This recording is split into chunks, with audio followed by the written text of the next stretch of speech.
And కూటమి అంటే BJP, Janasena, Telugu Desam. So వాళ్ళు 21 చోట్ల జనసేన పోటీ చేస్తుంది, వీళ్ళు 5-6 చోట్ల పోటీ చేస్తున్నారు.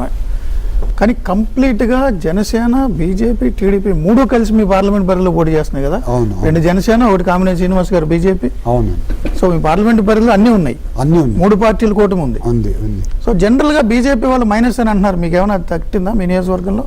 ఏం లేదు, మాకు కామినేని శ్రీనివాస్ గారు చేస్తున్నారు బీజేపీ కైక్లూరులో, ఎక్స్ట్రాడినరీగా చేస్తున్నారని ఆయన మీద నమ్మకం జనాలకి. ఆయన ఏది చెప్పినా కూడా చేస్తాడు. లాస్ట్ టైం వేవ్లో ఏదో ఇది ఉంది, కానీ ఈసారి మాత్రం కంపల్సరీ శ్రీనివాస్ గారు గెలుస్తారు. మెజారిటీ వస్తుంది, ఎప్పుడు ఆయన లైఫ్ టైం మెజారిటీ వస్తుంది ఈసారి కైక్లూరులో. ఆల్ ఓవర్ ధీమా ఏంటంటే జనసేన ఉంది, బీజేపీ ఉంది, కన్వర్షన్ అవ్వదు, ఓటు కన్వర్షన్ అవ్వదు పూర్తిగా అనుకుంటున్నారు. ఈసారి అదంతా టోటల్గా చేంజ్ అయిపోతుంది. ఎందుకంటే మన మేనిఫెస్టో అట్లుంది, మనం చేసిన పనులు చేస్తామనేది అట్లుంది.